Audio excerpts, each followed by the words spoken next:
Dios les bendiga, hermanos de la Primera Asamblea de Dios.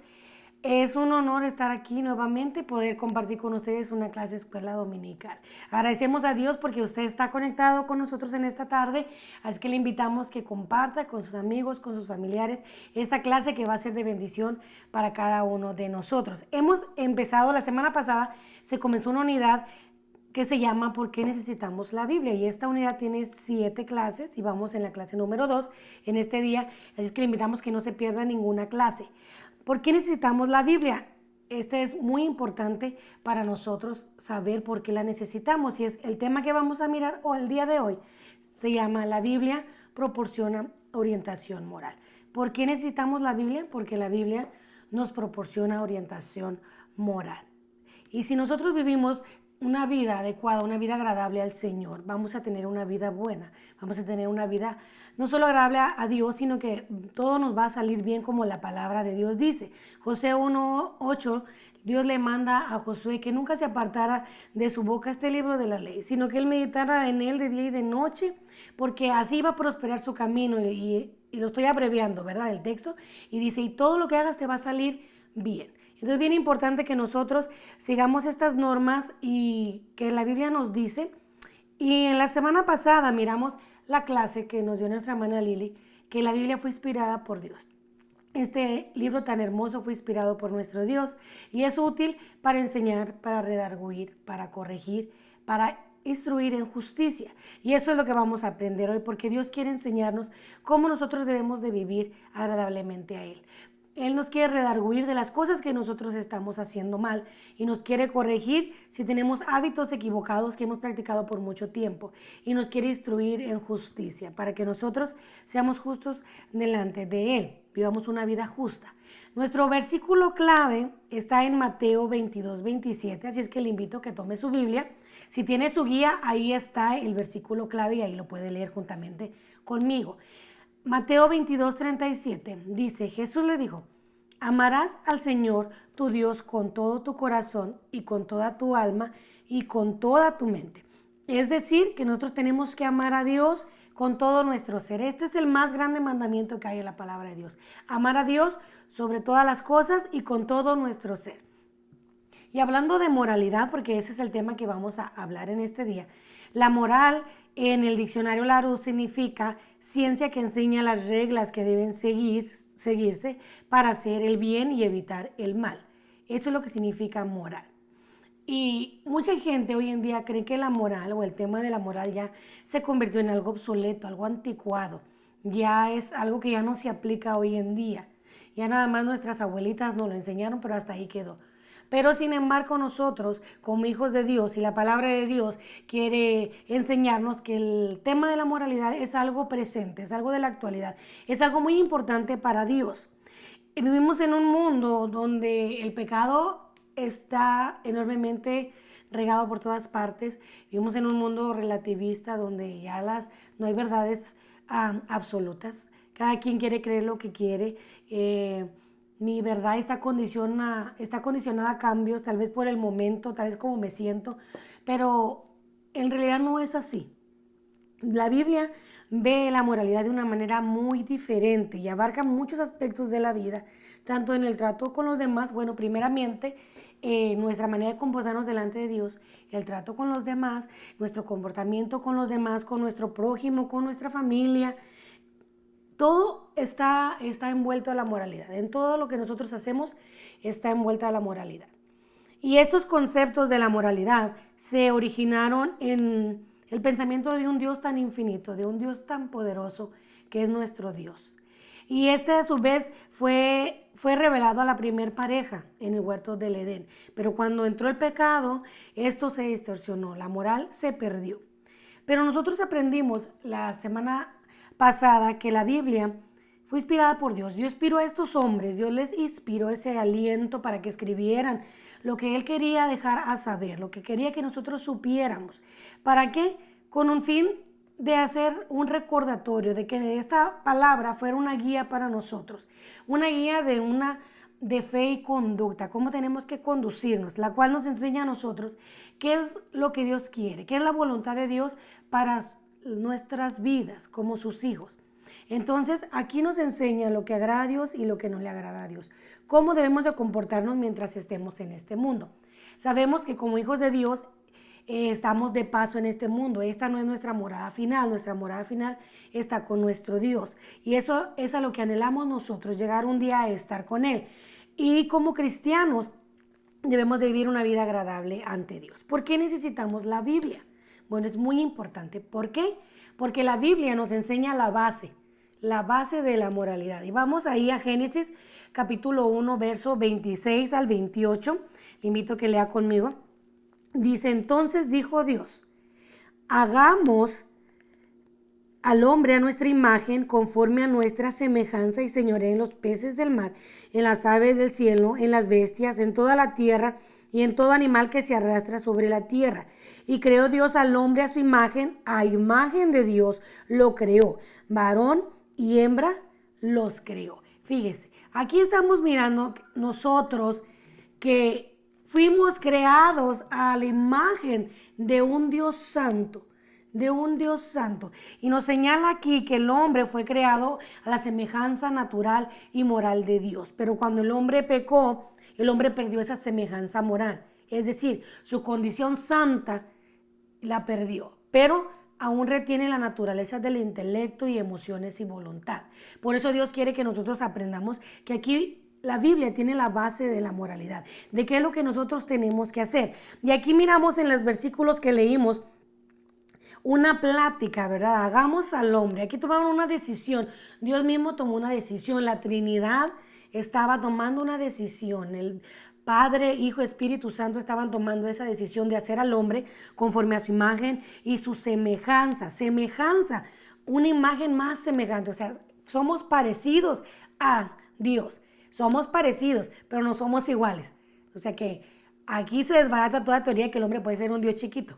No somos dioses chiquitos, somos parecidos a Dios, pero no somos igual a Dios. Entre el hombre y Dios hay una infinita distancia, grandísima.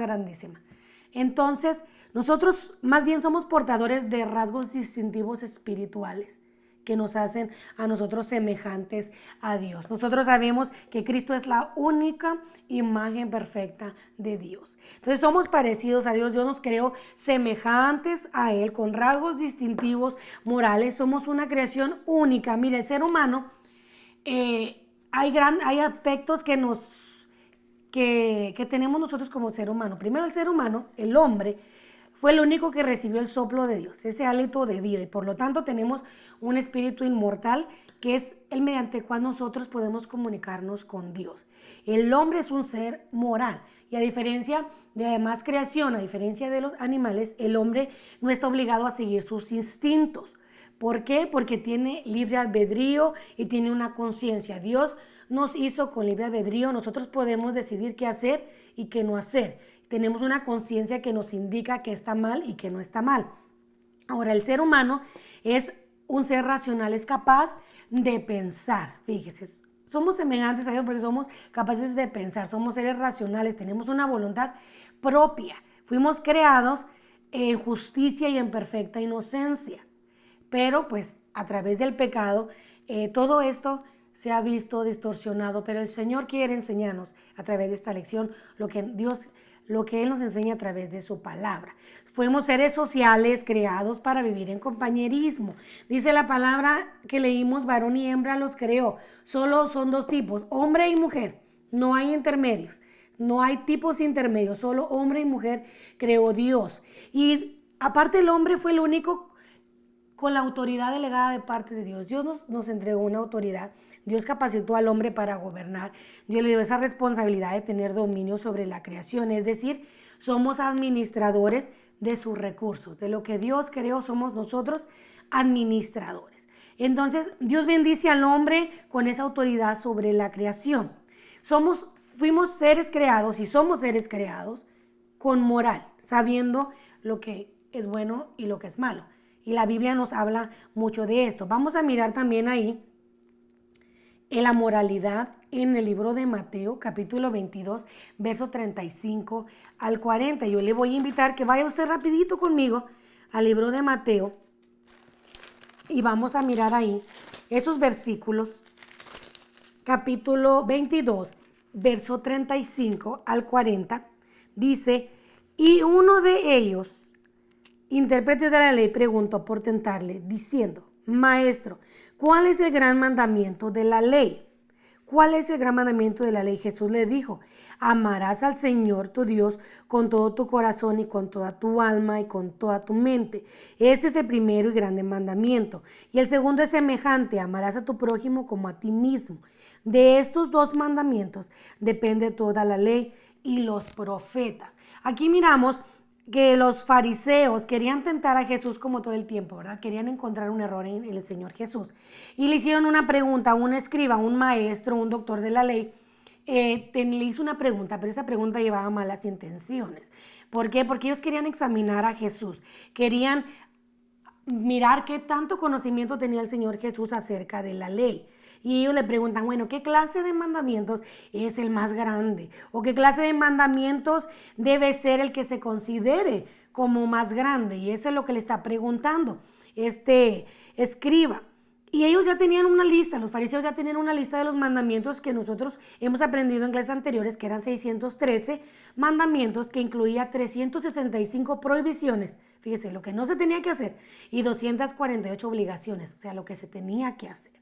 Pero Jesús, en su sabiduría, Él les responde, porque ellos sabían la ley, los fariseos conocían la Torah, pero Él les responde muy sencillo y Él les menciona dos versículos que están en el Antiguo Testamento. Y Él les contesta con Deuteronomio 6:5, donde habla que debemos amar a Dios con todo nuestro corazón, que ese es el más grande mandamiento. Y el Levítico 19:18, que habla que es el segundo mandamiento de amar a nuestros semejantes, de amar a nuestro prójimo. Entonces, la conclusión de estas leyes que Jesús le dijo, bueno, de estos dos depende toda la ley, de amar a Dios con todo tu corazón, o sea, con todo tu ser y amar a tu prójimo. Es decir, en otras palabras, el amor es la base de la obediencia. Esta es la base de la obediencia. Y la base de la moralidad es vivir una vida agradable a Dios, pero también es vivir una vida amando a Dios y a los demás. Y amar a los demás significa ser empáticos, tener empatía con lo que a los demás les pasa, tener compasión, tener respeto por cada individuo. ¿Por qué? Porque como personas hemos sido creados a la imagen de Dios. El hombre hemos tenido un privilegio tan grande de ser creados a la imagen del Señor. Y a mí me llamaba la atención que al hombre lo comparan con el animal, que muchas ciencias lo comparan con el animal, pero eso es algo ilógico porque el animal fue hecho o creado diferente al ser humano. El ser humano tenemos características que solo Dios nos dio al ser humano. Pero bueno, vamos a seguir adelante. Usted puede en su casa buscar, indagar más acerca del tema. Este tema es extenso y tiene para mucho. ¿Por qué necesitamos nosotros la Biblia? Bueno, ¿por qué? Porque necesitamos alcanzar una moralidad que Dios quiere para nosotros como hijos de Él. Y yo le invito a que vayamos a Colosenses, vayamos al libro de Colosenses capítulo 3, versos del 1 al 4. ¿Cómo vamos a alcanzar nosotros la moralidad? Poniendo nuestros ojos, poniendo nuestro corazón en las cosas de arriba, en las cosas de Dios.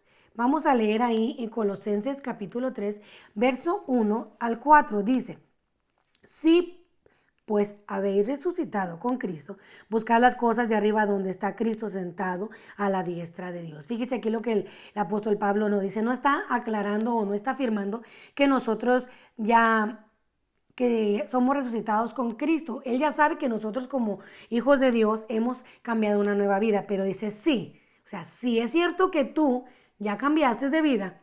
Ahora tu tipo de vida debe de buscar las cosas de arriba, donde está Cristo sentado a la diestra de Dios. Poned la mira en las cosas de arriba, no en las de la tierra, porque habéis muerto y vuestra vida está escondida en Cristo, en Dios. Cuando Cristo vuestra vida se manifieste, entonces vosotros también seréis manifestados con Él en gloria. Entonces aquí primero miramos que nosotros como cristianos, como hijos de Dios, hemos sido resucitados a una nueva vida. Nuestra vida ya debe ser totalmente diferente. Debemos de buscar las cosas de arriba con todo nuestro corazón. Y nuestra vida totalmente debe de cambiar. Debemos de buscar las cosas de arriba, es decir, nuestro corazón ya no debe de latir por las cosas de este mundo, por los deseos carnales, por todo lo que el mundo ofrece. Nuestro deseo o nuestro corazón ya no debe estar puesto en esas cosas, debe estar puesto en las cosas de arriba. Y cuando habla de poner nuestra mirada en las cosas de arriba, se refiere a que pongamos toda nuestra mente, que nuestra mente esté centrada en las cosas que Dios ofrece, en todo lo que el Señor quiere que nosotros hagamos. Fíjese, y aquí dice que nosotros hemos muerto porque habéis muerto y vuestra vida está escondida con Cristo. No es que Cristo nos tenga escondidos en un armario, en un guardarropa, en una caja, no, sino que nosotros tenemos ahora un tipo de vida que está ligado con Él.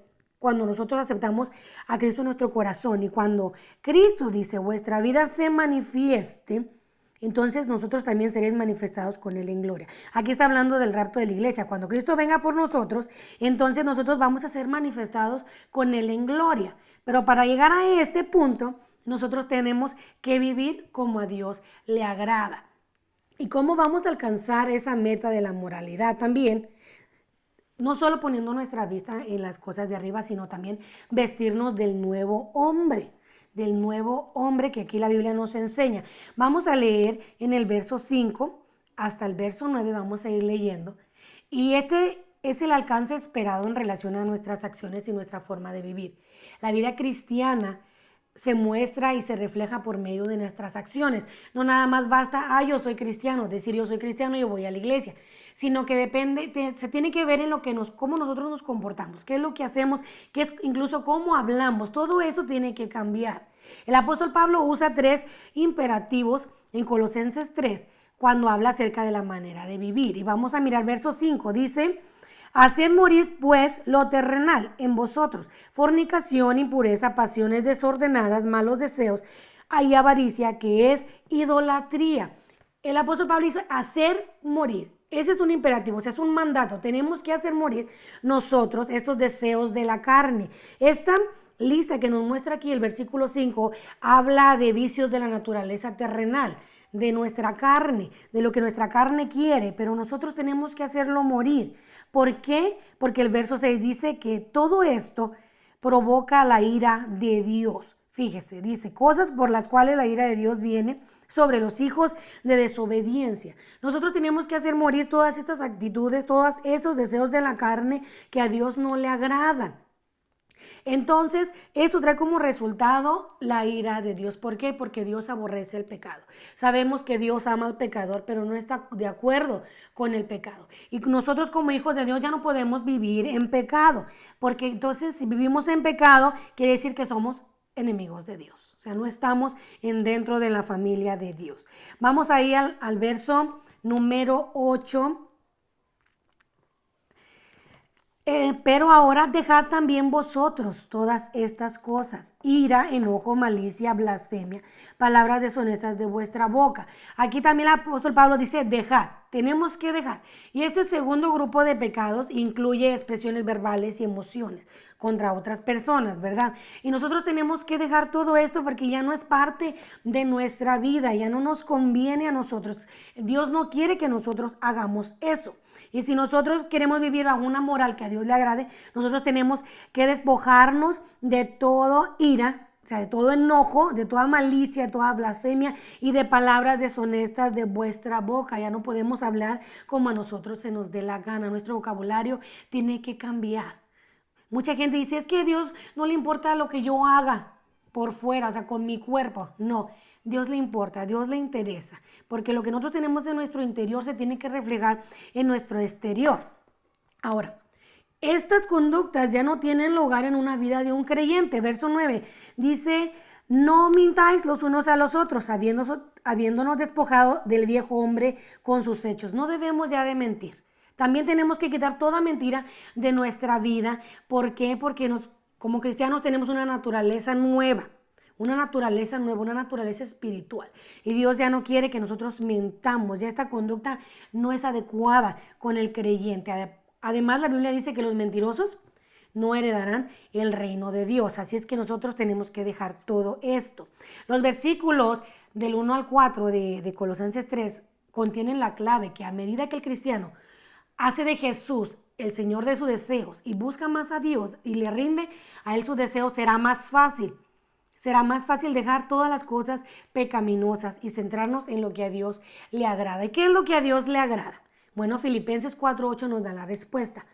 Filipenses 4:8, por lo demás, hermanos, todo lo que es verdadero, o sea, a Dios le gusta todo lo que es de verdad, todo lo que procede de verdad, todo lo honesto, o sea, todo lo que no tiene, todo lo que es transparente, lo que no tiene doble cara, lo que no está oculto, todo lo justo, todo lo puro, todo lo amable, todo lo que es de buen hombre, si hay virtud alguna, si algo digno de alabanza, en esto pensar. Si hay algo digno de alabanza, en esto pensar. Esto es lo que Dios quiere de nosotros, que nosotros busquemos todo lo verdadero, todo lo honesto, todo lo justo, todo lo bueno, todo lo puro, todo lo amable. Si hay virtud alguna, fíjese, virtud significa, y este término denota excelencia moral, motora de acciones rectas y dignas. Y es lo que estamos hablando nosotros de la moralidad.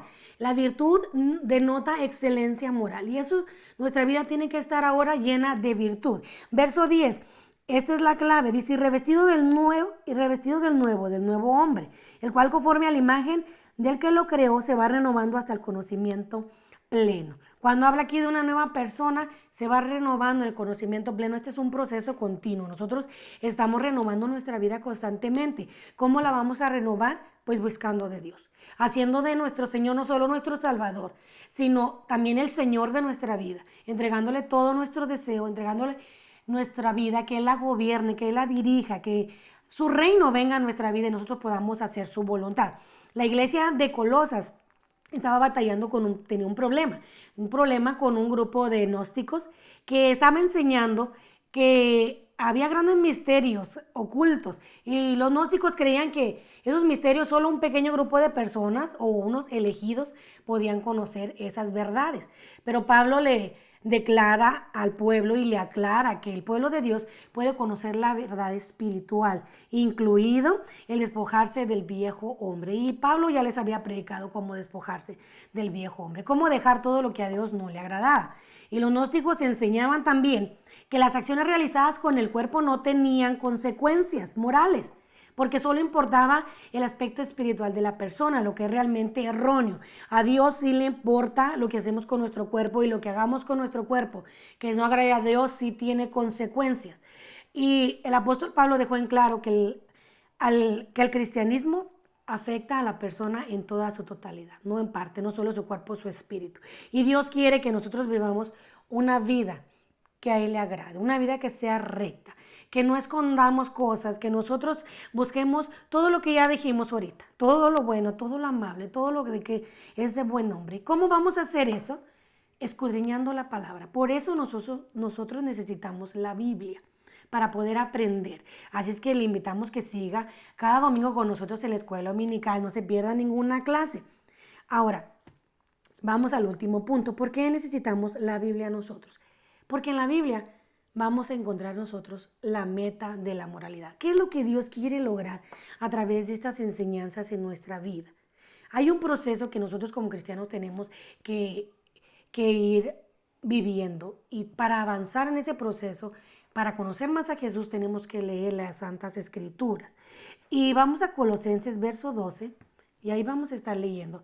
Y quiero que me acompañen. Dice, vestidos pues como escogidos de Dios, santos y amados, de entrañable misericordia, de mansedumbre, de benignidad, de humildad, de mansedumbre y de paciencia. Al ser nosotros seres morales, seres semejantes a Dios, tenemos que buscar nosotros vestirnos ahora como escogidos de Dios, santos, porque somos hechos santos delante de Dios. Y este proceso implica una limpieza, una renovación de nuestras almas, pero también implica la manera en que nosotros como cristianos interactuamos con otras personas, con el cuerpo de Cristo, cómo tratamos a nuestros semejantes. Esto que nosotros hemos leído, porque se basa en el amor, todo se basa en el amor, porque es el más grande mandamiento. De ahí se desprende todo, amar a Dios y amar a nuestro prójimo. Esto nosotros podríamos llamarlo amor en práctica. Si yo amo a los demás, yo me voy a comportar bien, los voy a tratar bien, porque yo amo a los demás.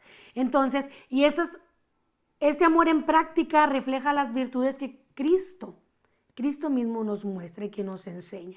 ¿Y cuál es la finalidad? Que nosotros nos parezcamos más a Cristo, que cada día vayamos llegando a la estatura del varón perfecto.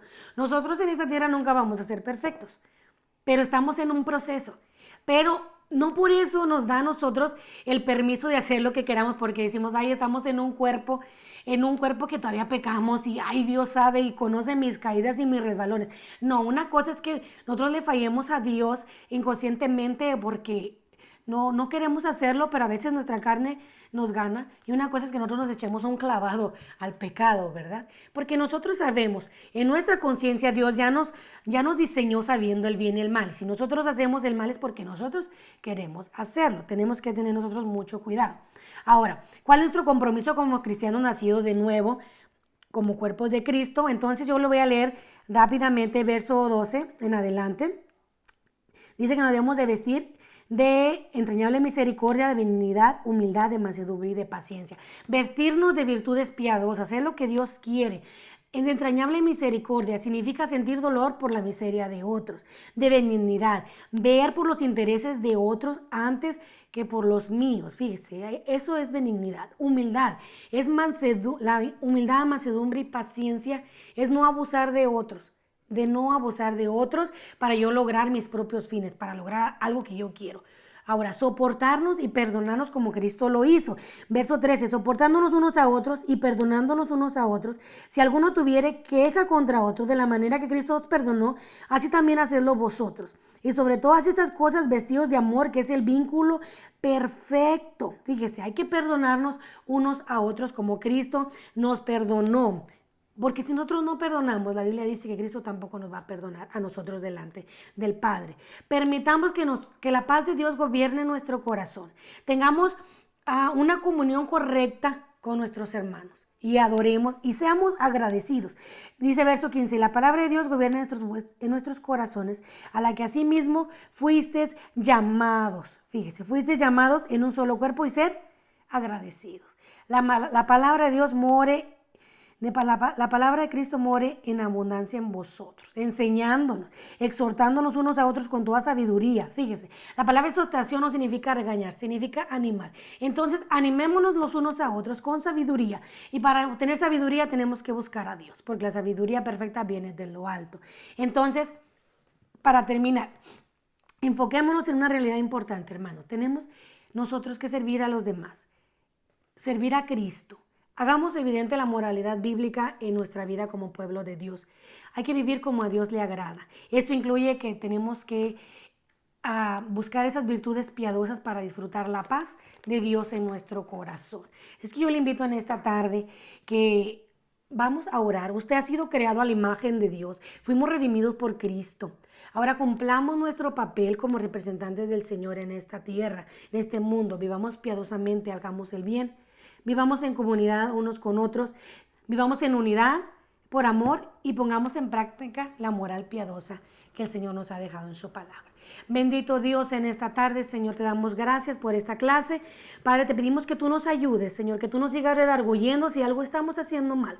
Enséñanos, Padre, cada día cómo debe ser nuestro comportamiento, lo que a ti te agrada, Señor. Si algo hemos estado haciendo mal, si tenemos hábitos, Señor, que a ti no te agradan, Padre, los desechamos en esta hora en el nombre de Cristo Jesús y pedimos que tu luz, Señor, que tu gracia crezca en nosotros y que tu amor llene, Señor, toda nuestra vida, Padre eterno, y sobre todo que tu paz llene, Señor, toda nuestra vida y nos ayude a seguir adelante, Padre. Bendecimos a todos los que nos están oyendo en esta hora. Los invitamos para nuestra próxima clase. No se le olvide conectarse el próximo domingo a las 6 de la tarde. Los esperamos y vamos a seguir aprendiendo de lo que Dios tiene para nosotros. Bendiciones.